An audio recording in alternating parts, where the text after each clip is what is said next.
नमस्कार। IND 24 के खास कार्यक्रम में आपका स्वागत है और मैं हूं आपके साथ हिमांशा मेहता। शारदीय नवरात्रि की आप सभी को बहुत बहुत शुभकामनाएं। आज मां के चौथे स्वरूप मां कुष्मांडा की महिमा के बारे में आपको बताएंगे। ज्योतिषी कहते हैं कि मां की हल्की हंसी से ही पूरा ब्रह्मांड उत्पन्न हुआ था, तो जिन्होंने संसार की रचना की, क्यों ना करें पूरी श्रद्धा से उनकी पूजा। तो मां कुष्मांडा की पूजा विधि क्या होगी, क्या सावधानियां बरतनी होंगी और क्या लाभ मिलेंगे, तो जानते हैं मां कुष्मांडा से जुड़ी हर विशेष बात, जो हमें बताएंगे हमारे साथ स्टूडियो में मौजूद पंडित अरविंद पचौरी जी। आपका बहुत स्वागत है IND 24 में। तो सबसे पहले हमारे दर्शकों को बताइए, मां कुष्मांडा कौन है और क्या है इनका स्वरूप। हरुण कमल संस्था तद्रयः पुण्यवर्णां करयुगल धृतेष्टा भीतिगुमाम्बुजा च मणिमय मुकुटाढ्यालङ्कृता कल्पजालैर् सकल भुवन माता संततं सिंह श्रियै नः। आप सभी को नवरात्रि के चतुर्थ दिवस की बहुत बहुत मंगल शुभकामनाएं। माँ भगवती कुष्मांडा कांति युक्त वर्ण वाली, मंद मंद सदा सर्वदा मुस्कान करने वाली और आनंद को प्रदान करने वाली, छाया, यश, कीर्ति, वैभव, मान, संपदा को प्रदान करने वाली माँ कुष्मांडा हैं। माँ कुष्मांडा नवरात्रि के चतुर्थ दिवस पर इनका पूजन, अर्चन, भजन किया जाता है। माँ कुष्मांडा सदा सर्वदा अपने भक्तों का अनिष्ट निवारण करती हैं, रोगों का निवारण करती हैं, सर्व दुखों का शमन करती हैं और सदा सर्वदा अपने बालकों की, अपने भक्तों की, साधकों की रक्षा करती हैं। माँ कुष्मांडा सदा प्रसन्न चित्त रहने वाली देवी हैं, सदा आह्लादित रहने वाली देवी हैं। माँ कुष्मांडा के बारे में जितना भी शास्त्र विधि से कहा जाए, बालाग्रहा भूतानाम वालानाम शांति कारकम, चाहे वो बालक हो, चाहे वो बड़ा साधक हो, उसकी हर एक बाधा को क्षण मात्र में और अपनी मंद मंद मुस्कान के साथ समस्त दुखों का, संतापों को नष्ट करने वाली माँ कुष्मांडा है। माँ कुष्म अंडाकार यानी कि एक छोटे से दिव्य पुंज के द्वारा जिनका प्रकाट हुआ हो, जो समस्त ब्रह्मांड को धारण करने वाली हो, उनका ही नाम माँ कुष्मांडा है। जी जी, माँ की महिमा के बारे में हमारे दर्शकों को बताइए। आपने पौराणिक माँ के स्वरूप के बारे में तो बताया, लेकिन माँ की महिमा क्या है उसके बारे में भी हमारे दर्शकों को। माँ की जो महिमा है, कहते हैं शास्त्रों में, पुराणों में, ग्रंथों में इनका वर्णन आता है कि जब समस्त सृष्टि का प्रलय हुआ और चहुं दिशाओं में, आठों दिशाओं में जब भयंकर जल ही जल दिखाई दे रहा था, कहीं से कहीं तक इस धरा, इस पृथ्वी पर कोई भी जनमानस, कोई भी जीव जंतु, पक्षी आदि जब दिखाई नहीं दे रहा था, तब समस्त देव, गंधर्व, यक्ष, किन्नर आदि बहुत व्यथित, चिंतित अवस्था में होकर के माँ भगवती की साधना कर रहे थे और ऐं ह्रीं क्लीं चामुंडाई विच्चई आदि मंत्र का उच्चारण कर रहे थे। हे माँ भगवती त्राहि माम, त्राहि माम, त्राहि माम। इस आरार्त वाणी को सुनकर माँ भगवती का प्रकाट हुआ इसी धरा से। जब माँ भगवती का प्रकाट हुआ और माँ ने उनकी स्वेच्छा, इच्छा, सकल कामना को जानना चाहा। उन समस्त त्रिदेवों की इच्छा थी कि सृष्टि की संरचना हो, इस सृष्टि का प्रलय काल समाप्त हो। कुष्मांडा यानी गोल आकार, अंडाकार में जिनका प्रकाट हुआ हो और इस सृष्टि का जिन्होंने संरचना की हो, उन्हें कुष्मांडा भी कहा जाता है। कुष्मांड संस्कृत का शब्द है और कुष्मांड हमारे संस्कृत शास्त्र में जो श्वेत वर्ण का, जिसे बहुत से लोग कद्दू कहते हैं, कुम्हड़ा भी कहा जाता है, कुम्हड़े को संस्कृत में कुष्मांड कहा जाता है। तो उसके द्वारा, उसकी प्रकृति के द्वारा, उसके प्रकाट के द्वारा माँ भगवती का आगमन हुआ, प्रकाट हुआ, तो माँ भगवती का कुष्मांड। अखिल ब्रह्मांड को चलाने वाली, त्रिलोक की अधिष्ठात्री माँ भगवती जगत जननी का जब प्रादुर्भाव हुआ, माँ भगवती ने देखा कि अब सृष्टि की संरचना करना है। बाईं आंख से भगवान रुद्र का अवतरण हुआ, तृतीय नेत्र से जो मस्तिष्क पर विराजा हुआ है उससे ब्रह्मा जी की उत्पत्ति हुई और दक्षिण नेत्र से भगवान नारायण का प्रादुर्भाव हुआ। अन्योन्य कथाओं में, अन्योन्य ग्रंथों में, अन्योन्य शास्त्रों में नाभि, हस्त, उंगली, पादुका आदि से भी सृष्टि का वर्णन का विचार या शास्त्रों का मत मिलता है। लेकिन कहते हैं कि जब एक नारी की उत्पत्ति हुई उसके ही द्वारा नर हुआ, जिनके 4 हस्त्र, 4 मुख आदि आदि का वर्णन यानी ब्रह्मा, विष्णु, महेश जो सृष्टि की संरचना की माँ भगवती कूष्मांडा ने ही की। माँ भगवती जब कूष्मांडा ने इस प्रकार की संरचना की, उस जल को, उस प्रलय को समाप्त किया और अनेकानेक प्रकार के जीव जंतुओं के द्वारा अनेकानेक प्रकार की सृष्टि की संरचना की और महाकाली, महालक्ष्मी, महासरस्वती का यह जो प्रादुर्भाव हुआ यह भी माँ कूष्मांडा का ही एक अंश है। और भगवान नारायण, भगवान रुद्र और भगवान ब्रह्मा भी इनके ही अंश हैं। इन्होंने ही इनके साथ अवतरित होकर के अर्धांग स्वरूप को धारण किया। ऐसी अनेकानेक भिन्न भिन्न प्रकार की कथाएं हमें सुनने को, पढ़ने को युग युगांतर, कल्प कल्पांतर और जन्म जन्मांतर की दृष्टि से प्राप्त होती हैं, क्योंकि शास्त्रों अनेक हैं।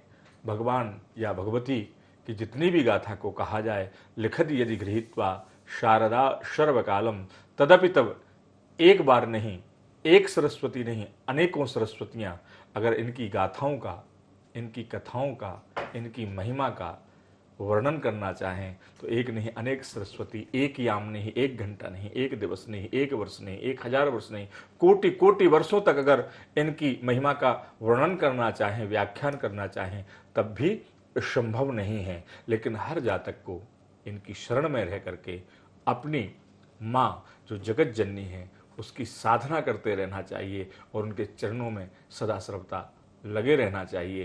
कूष्मांडा देवी की अनेकानेक प्रकार की कथाएं हैं। जब सृष्टि की संरचना की तो माँ कूष्मांडा ने किसी प्रकार का तप, किसी प्रकार की साधना, किसी प्रकार का प्रलाप नहीं किया, केवल मंद मंद मुस्कान के साथ इस प्रकृति की संरचना कर दी, इस प्रकृति में सृष्टि का संरक्षण कर दिया। यही माँ भगवती कूष्मांडा है और कूष्मांडा सदा मुस्कुराती रहती हैं, अपने समस्त भक्तों को मंद मंद मुस्कान के साथ आशीष प्रदान करती हैं, बालकों के कष्टों का हरण करती हैं, माताएं बहनों के कष्टों का हरण करती हैं, उनकी संपूर्ण मनोरथ कामनाओं को पूर्ण करती हैं। यही माँ कूष्मांडा है।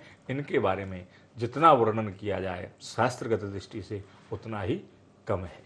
जी पंडित जी, आपने कथा की बात की है तो हमारे दर्शकों को विस्तार से कथा बताइए और किस प्रकार माँ की उत्पत्ति हुई ये भी बताइए। माँ कूष्मांडा का इसी पृथ्वी यानी इस ब्रह्मांड में, ब्रह्मांड की धात्री हैं। यद्यपि देखिए भगवान कभी जन्म नहीं लेते हैं, भगवती कभी जन्म नहीं लेती हैं, इनका प्रगाट होता है, चाहे वो देवों के द्वारा हो, चाहे वो एक शक्ति या अंशात्मक शक्तियों की दृष्टि से हो। जब समस्त देवता भयभीत थे, सृष्टि कहीं से कहीं तक चलायमान नहीं हो रही थी, तब समस्त देवों ने, यक्षों ने, किन्नरों ने माँ भगवती की साधना की कि हे भगवती, हमें पूजने वाला, हमें मानने वाला, हमारी इस साधना को करने वाला, इस धर्म को चलाने वाला, इस चराचर में कोई ऐसा होना चाहिए जो इसकी संरचना कर सके, इस ब्रह्मांड को धारण कर सके। तब माँ भगवती का प्रादुर्भाव हुआ। एक पुंज के आकार, एक ब्रह्मांड के आकार में, एक अंडे के आकार में भगवती का प्रकाट हुआ। और जैसे ही भगवती का प्रकाट हुआ तो चहुं दिशाओं में मधुर मधुर सुमधुर जो है सुगंधित हवाएं चलने लगीं, मंद मंद आवाजें, सुंदर सुंदर संगीत में आवाजें आने लगीं और एक छोटे से नन्हे से रूप में, एक छोटे से बालिका के रूप में माँ भगवती का प्रादुर्भाव हुआ, जो इतना मनमोहक, इतना आनंद प्रदान करने वाला, इतना वशीभूत कर देने वाला, जैसे कि एक साधक त्राटक करता है और त्राटक के समय उसके नयन पलक भी नहीं झपकते हैं, ठीक ऐसे ही वशुभूत आविर्भूत कर देने वाला माँ भगवती का वह दिव्य मोहक शरीर देह छटा को देख करके सारे देवता मंत्रमुग्ध हो जाते हैं, वशीभूत हो जाते हैं और बिना कुछ कहे माँ जगत जननी जो कूष्मांडा है, बिना कुछ पूछे, बिना कुछ जाने उनकी इच्छा को समझ लेती हैं और उसी समय तत्क्षण ब्रह्मा जी की ओर दृष्टिगोचर करती हैं, विष्णु पर दृष्टिगोचर करती हैं, रुद्र पर दृष्टिगोचर करती हैं और सहज और सरल और सुगमता में तत्क्षण समझ जाती हैं कि यह चाह रहे हैं कि सृष्टि की संरचना होना चाहिए। एक अंड आकार के रूप में उत्पत्ति होने के कारण इनका कूष्मांडा नाम पड़ा और जैसे ही उनका प्रादुर्भाव हुआ, प्रादुर्भाव के उपरांत उन्होंने सृष्टि की संरचना कर दी।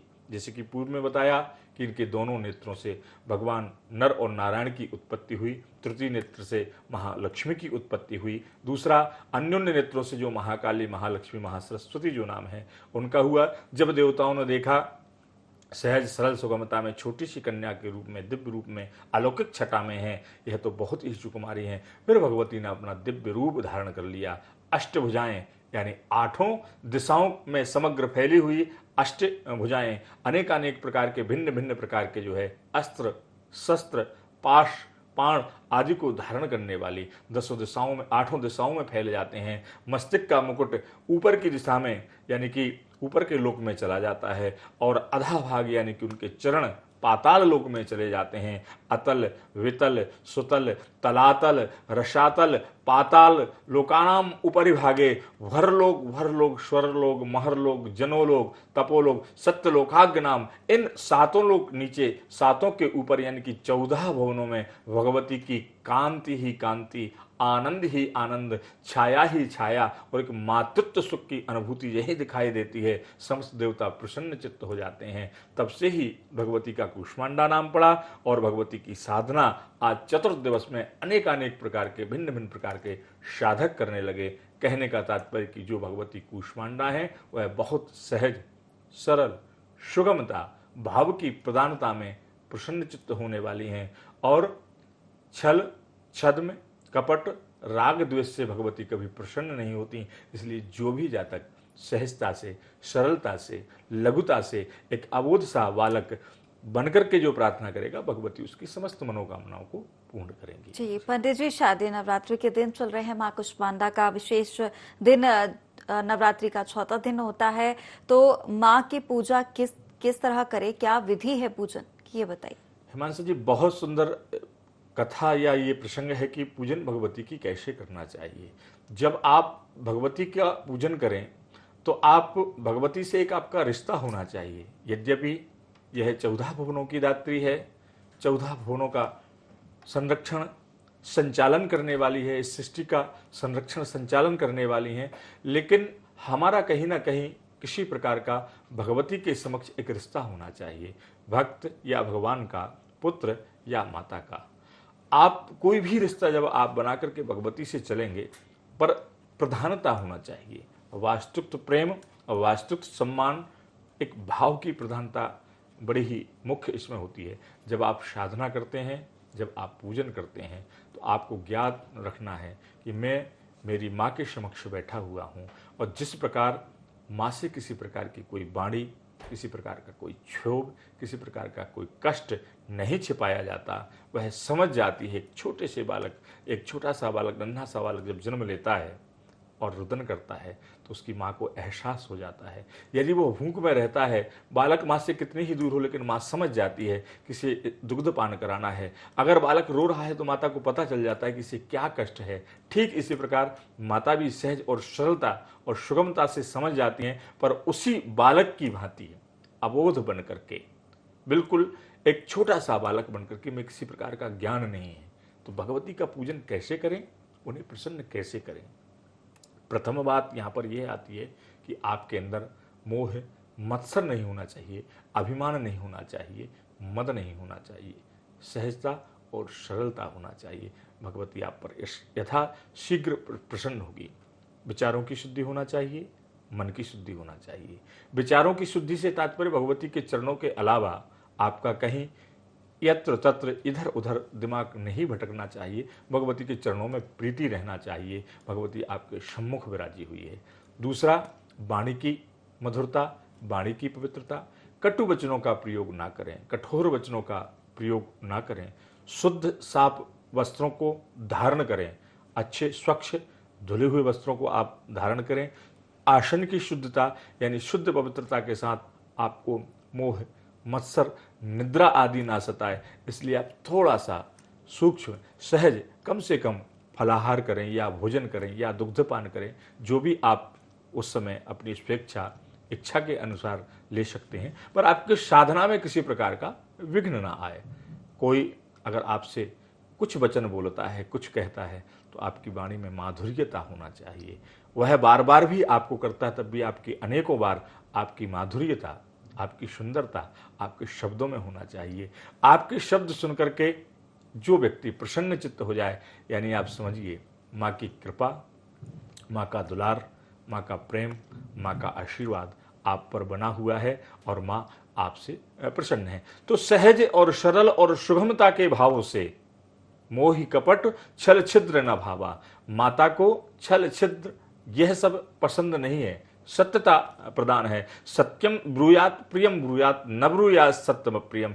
असत्य कितना भी प्रिय क्यों ना लगता हो, मीठा क्यों ना लगता हो, लेकिन माँ के समक्ष, माँ की साधना में या माँ की पूजन के समय में असत्य वाणी का प्रयोग नहीं करना चाहिए, मिथ्या भाषण नहीं करना चाहिए। तो माँ आपसे यथाशीघ्र प्रसन्न होगी और वह आपका श्रेष्ठ उपवास, श्रेष्ठ साधना, श्रेष्ठ दृढ़ संकल्प होगा। इससे माँ आपसे यथाशीघ्र प्रसन्न होकर के, आह्लादित होकर के और पूर्व की भांति मंद मंद मुस्कान के साथ आपको आशीष प्रदान करेगी, आपकी सकल कामनाओं को पूर्ण करेगी।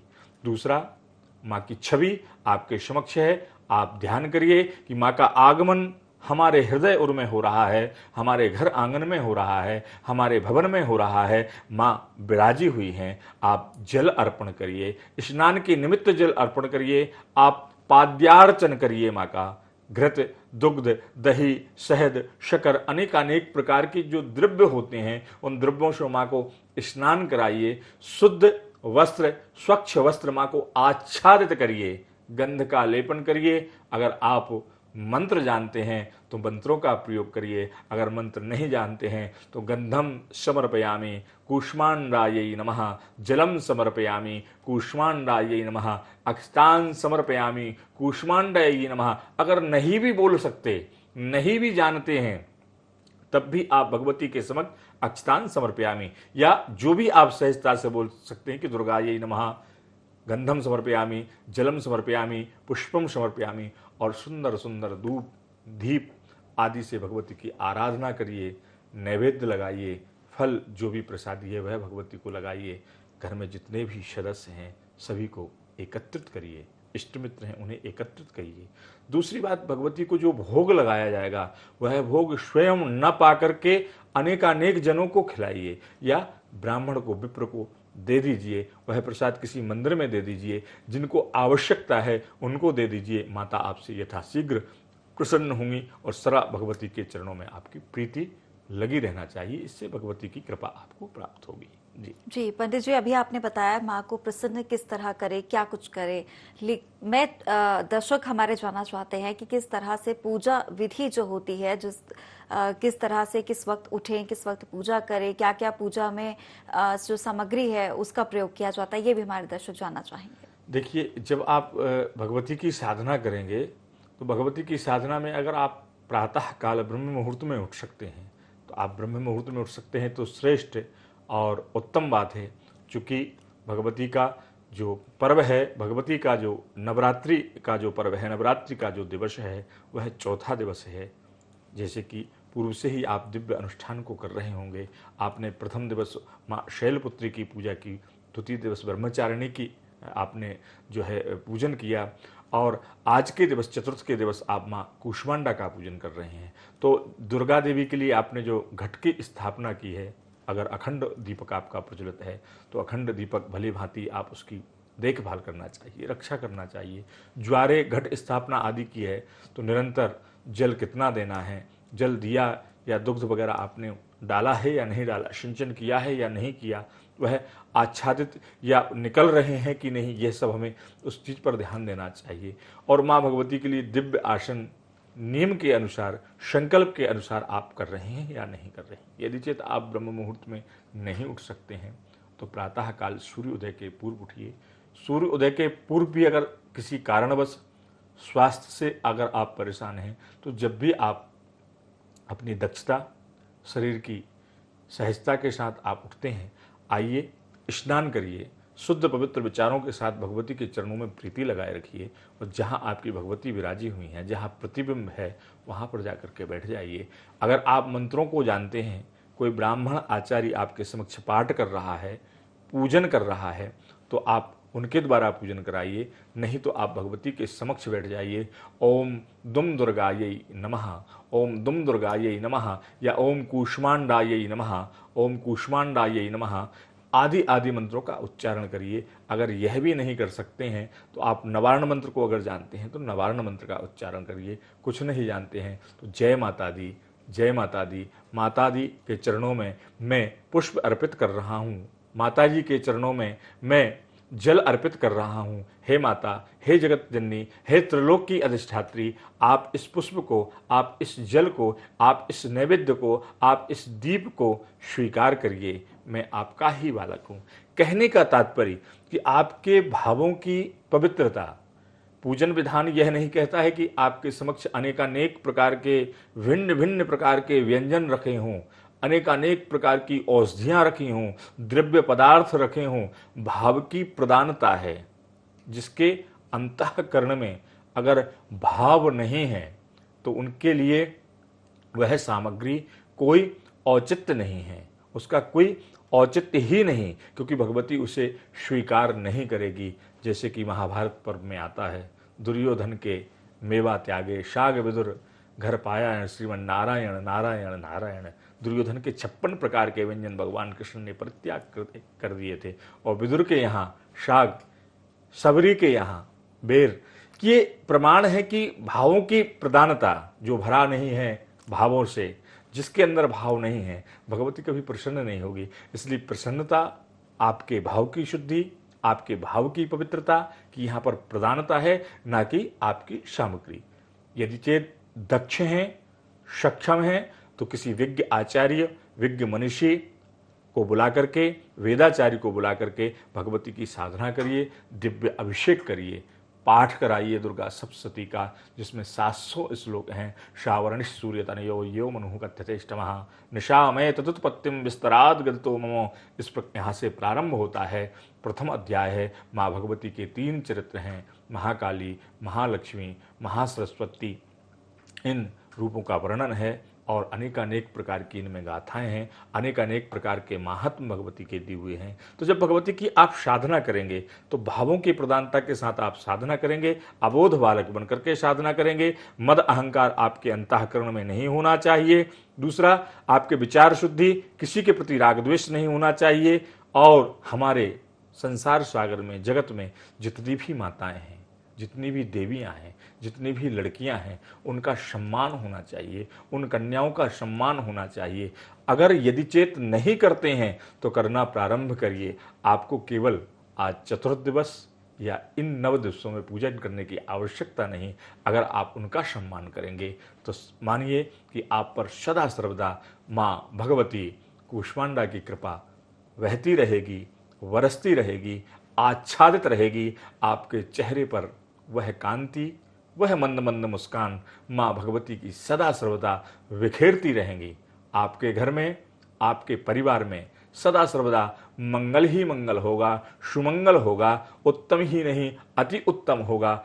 अनिष्ट जितने भी होंगे सभी का शमन हो जाएगा। जैसे कि अग्निकाष्टम न विद्यते, आपको बड़े से बड़ा कष्टकारी समय, बड़े से बड़ा विकट कार्य का समय, बड़ी सी बड़ी विकट घटना भी आपकी सहज और सरल सुगमता से माँ भगवती तत्क्षण नष्ट कर देगी। लेकिन आपके भावों की प्रधानता, विचारों की शुद्धि और विवेक के अनुसार अगर आप मानते हैं कि यत्र तत्र सर्वत्र, किसी प्रतिमा में, किसी धातु में, किसी पिक्चर में, किसी फोटो में भगवती नहीं है, यद्यपि इस चराचर में, इस जगत में यत्र तत्र सर्वत्र, आगे पीछे दाएं बाएं सर्वत्र, क्योंकि वह अखिल ब्रह्मांड की नायिका है, वह त्रिलोक की जननी है, वह जन्मदात्री है। ठीक उसी प्रकार जब आपके भाव होंगे, भगवती सदा सर्वदा आप पर प्रसन्नचित्त रहेगी और आप पर आशीष सदा सर्वदा प्रदान करती रहेगी। जी जी, आपने पूजा विधि तो बताई, पर हमारे दर्शकों को आप ये भी बता दीजिए कि माँ को भोग क्या लगाए जिससे माँ जल्द ही प्रसन्न हो जाए।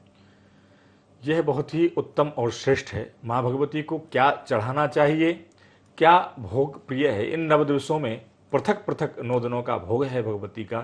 जैसे कि आज हम चर्चा कर रहे हैं माँ भगवती के चतुर्थ दिवस कूष्मांडा देवी की। जैसे कि यथा नाम तथा गुणों, कूष्मांडा जो कहा जाता है यह संस्कृत का शब्द है। कूष्मांड अर्थात भूरा को कहा जाता है, जिसकी बलि भी नवरात्रि में अंतिम दिवस लोग देते हैं, जिसे बना करके, जिसे श्वेत वर्ण का होता है। बहुत से लोग उसे श्वेत कद्दू भी बोलते हैं। तो कूष्मांड जो शब्द है कुम्हड़े को कहा जाता है, ये संस्कृत का शब्द है। और भगवती को आज की दिवस कूष्मांड की अगर आप बलि प्रदान करते हैं, भगवती आप पर यथाशीघ्र प्रसन्न होती है। साथ ही पेठा का भोग भगवती को अति प्रिय है। गुड़हल का पुष्प भगवती के लिए अति प्रिय है। रक्त पुष्प भगवती के लिए और भी अति प्रिय है। विष्णुकांता का अगर पुष्प आप भगवती के समक्ष चढ़ाते हैं, अति प्रिय है। दूसरा एक और भगवती के लिए जो कहा जाता है कि आज के दिवस फलों में और पुष्पों में अगर भोग लगाया जाता है तो अंजीर माँ भगवती के लिए अति प्रिय है। मखाने का भी आज आपके दिवस भोग लगा सकते हैं, भगवती के लिए वह भी अति प्रिय है। आज के दिवस भगवती के लिए मालपुए का भी अगर आप भोग लगाते हैं, भगवती यथाशीघ्र प्रसन्न होती हैं और आपकी समस्त मनोकामनाओं को पूर्ण करती हैं। कमरस एक जो फल होता है, राम फल होता है, वह भी आप भगवती के लिए अगर आप आज के दिवस भोग लगाते हैं, भगवती आपसे यथाशीघ्र प्रसन्न होकर के आपके समस्त कार्यों को पूर्ण करती हैं, आपकी मनोरथ इच्छाओं को पूर्ण करती हैं। कहने का तात्पर्य यदि चेत जो सामग्री आपको बताई, अगर आप उसके अनुसार पूजन करते हैं, कर सकते हैं, सक्षम हैं, दक्ष हैं तो करिए, नहीं तो जो भी आप भाव से भगवती के लिए प्रदान करेंगे, भगवती उसे सहजता से, सरलता से, सुगमता से स्वीकार कर आप पर अपनी कृपा दृष्टि बरसाएगी, आपका आशीष सदा सर्वदा आपको प्रदान करेगी। बिल्कुल पंडित जी, आपने इतनी सारी जानकारी हमारे दर्शकों को दी, किस तरह माँ को प्रसन्न कर सकते हैं, माँ कूष्मांडा का स्वरूप क्या है, और हमारे स्टूडियो में आने के लिए आपका बहुत बहुत धन्यवाद। और इसी के साथ हमारे खास कार्यक्रम में इतना ही। एक बार फिर से आप सभी को शारदीय नवरात्रि की अनंत शुभकामनाएं और मुझे दीजिए इजाजत और देखते रहिए IND24।